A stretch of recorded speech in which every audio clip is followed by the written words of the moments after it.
Ladies and gentlemen, we got Prince Powerule in the house. Yo, clap it up. Round of applause, Prince Powerule. Hey! A round of applause for me. That's right. And bring it back. We got DJ Action. DJ Action.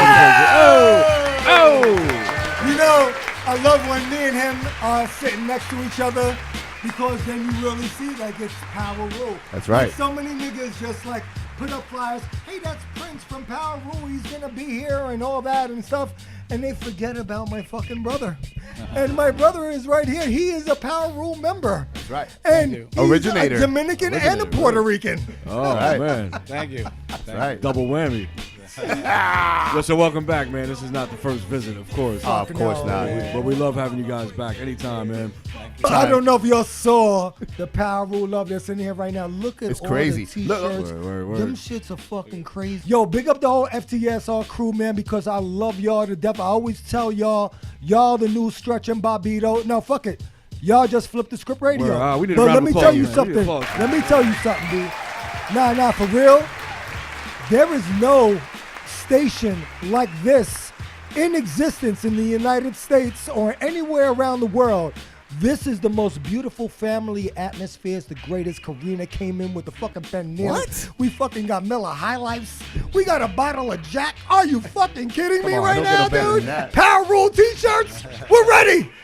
The Anomaly Reloaded CD. I know nobody uses CDs right. anymore. But I got the But vinyl. it's an actual cool physical thing to hold That's in right. your hands. Yes, it is. And if you want it signed, just look at your man. And This I'll gentleman do came it. bearing Yeah. gifts. Yeah. That, for all you Oh, no MCs doubt. out there, you have to have a physical and my copy. man Chris Lawlin, come on. Hold on. Here I- you go. We got the wax. Look We got at the wax. 45s. 45. The 45s with the artwork and everything. That is something you can possess, something you can hold, Very something fancy. that you can pass down to generation to generation. Word up. There Yes, it is. sir. Collector's And let's just happen to mention that Lord Finesse and Large Professor produced it. Whatever. Oh. Yeah. How crazy Those, could it get? those little guys. I don't Those like little it. guys. Spun You that a know, lot. you told me that day that like, yo, man, when I put this song on, everybody's going riggedy rah, riggedy balls, riggedy rigga rah, and it's like ain't nobody telling stories and just being cool on the track. And I fucking took that shit, man, as a fucking beautiful fucking compliment. Like I was just like, yo, man. So I need co-production credit on that. Yeah. No, you don't. Anyway, you're white. You're whatever. Nah, we own everything anyway. Yo, this is what I'm telling you, man. FTSR is more than just a rap station, hip hop station. It is the fucking crib, and we fucking chill out here, and we do so much cool shit. We've developed relationships with each other that I would never thought that I would have had. I don't make new friends, B. I don't. But god damn it, man, if I ain't fucking make some good new friends, Hell now, yeah. yes, Clap I it will. Round of on top applause of for that. friends. All right. How many of us have them? So Axe, how did this whole rebirth was this mainly motivated by yourself, or did you feel like it had to be done? Was it that kind of a thing? Like what was the motivation? Well, like Prince, I was getting a lot of like texts and phone calls, and on my social networks, people just want to know what was up with us. Where's he at? Right. What's up with Powerule? What's going on with Powerule? So, I have a recording studio, in-year recordings in Queens, New York. We've been there for 15, I was in there early. 17 years. I was in there early. It used to be Power Play, the Power Play Studios. Oh, you got. Oh, okay. Yeah, I know the we took location. it over. So I always got all these producers and everybody coming through. So I said one day I'm gonna just call Prince and surprise him. And I was thinking of doing an album, but I wanted to it be like a producer's album, not just us. Like the producers. Driven album, and that's when I surprised him. He came in, and I had Large Professor, everybody there, and we just put it together, and that's where the new stuff. That's a beautiful thing because you know what? A lot of albums are feature driven, but not producer driven, and I just feel like the music is the most important part of this whole thing, and I just love the music. And I was a fan of all of those guys anyway, and just to have them all a part of it is just amazing, and just like. It gave me a sense of just like, okay, I have a focus and a vibe now. It's not like, yo, I gotta spit this 16 to hang with this other dude 16. Nah, I gotta spit something on this nigga's track right here and fucking make myself be a part of his legacy. Yes. Like, dude, I did a song with LP. I did a song with Lord Finesse. Look at all the people that they did songs with. Right. Like, I mean, I'm part of that legacy now. Dude, yeah, I mean, I could die tomorrow, my nigga, and fucking hope God. Yo, peace to my indeed. man Voodoo Ray, man. I love Ray. you, bro. No That's doubt, my rest in peace, dude. Voodoo Ray. Do you see yourself switching up and working with a younger act today? Like, have you Well- found the younger act? Well, I've been like, I've been working on a lot of stuff. I just started. I just signed with Sony, Right. and we just signed a digital deal. It's called Greenlight Music Group, Okay. digital distribution, and I'm just getting ready to launch that like right now. Right, I'm in the right. process of doing. I'm flying out to Miami. Right. So I've been dealing with a lot of not only hip hop. I've been dealing with Latin, a lot of Latin artists yeah, out there. I caught that. Yeah. Yeah, cause You guys been traveling a lot. Yeah, it got to a point where I was seeing a lot of, like back in the days, like there was really no lyrical content to like a lot of the stuff that was going on in the Latin market until like a couple years ago. I was in the studio and I had a couple of artists coming through, and I came up with an idea. I said, let me start a compilation album, and just give them like hip hop beats. Yeah. I do beats. That's like another thing. Like with this album, I didn't want to do the whole Powerule album. I wanted to, other producers want to hog it up and get all the light. Yeah. I wanted to work with people that I respect, and that's how we put that together also. But I believe in in what do you call it, in the Latin market and in hip hop, because in hip hop, if you think about it, I mean, since the beginning, breakdancing, it's always been a black thing, Latino thing, Yeah. even white thing, whatever. But traveling with a lot of these artists, going to all these different countries, like hip hop is so huge right now, in all Latin, America, Colombia, and the companies I'm starting with, the management company I'm working with an artist called Artista Rosario.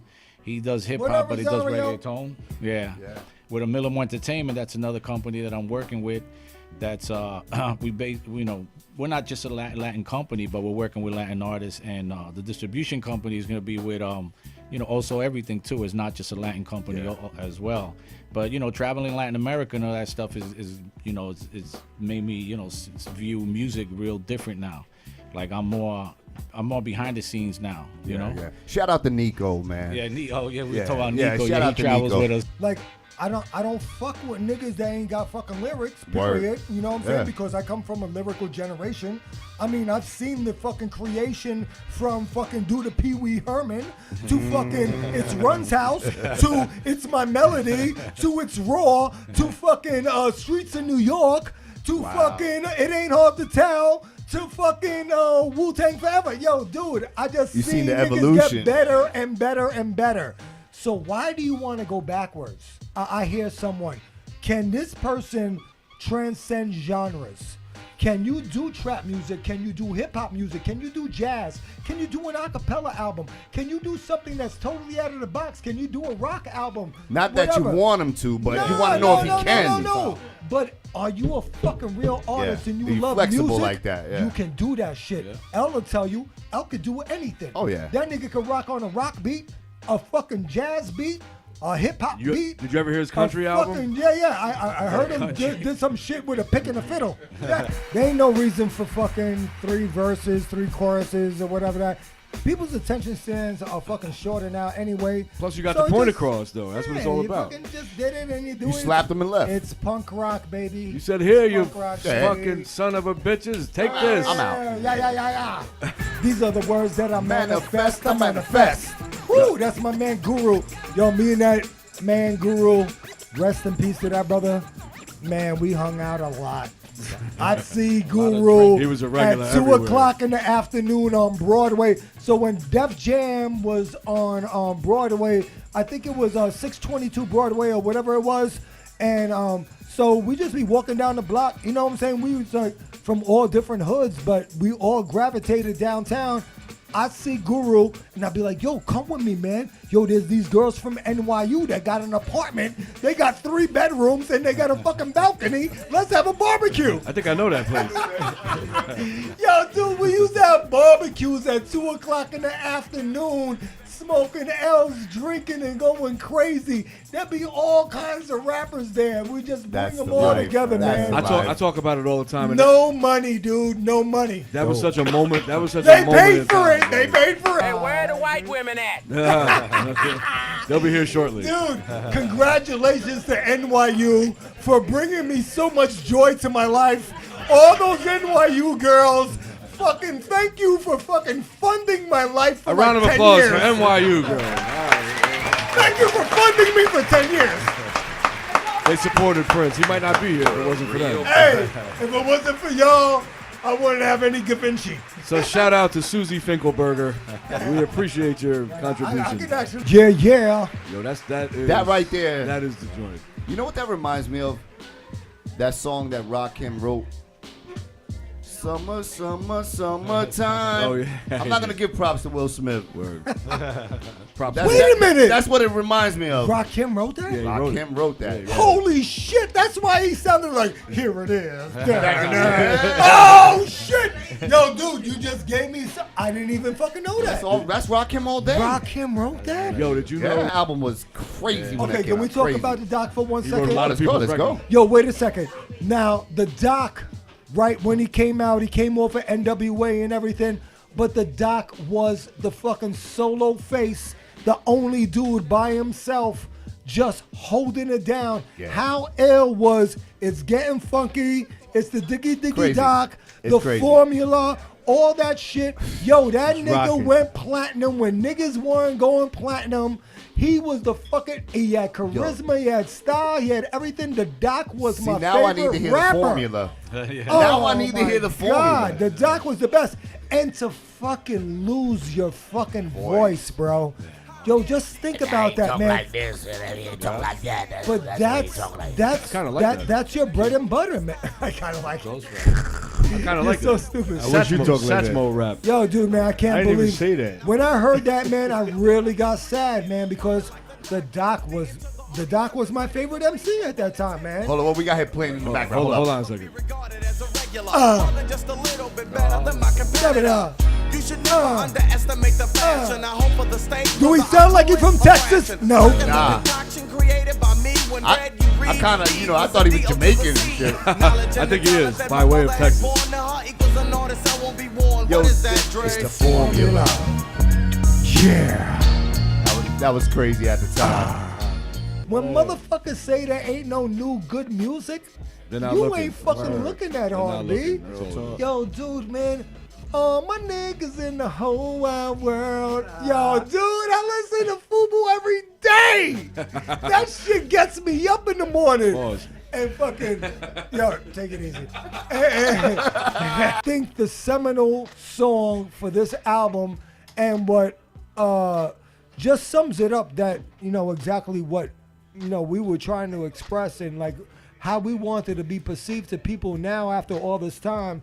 We wanted to be perceived as men and thinking men, like the people that really that just, have some sort of substance, you're just in an era right now, and I understand it because I was a young dude too, man. We was fucking like, yo, dude, why did I fucking rock a giant Gucci link? Why did I have a giant fucking gold chain? I was just trying to show out and just fucking be whatever, dude. I had no political fucking views or nothing.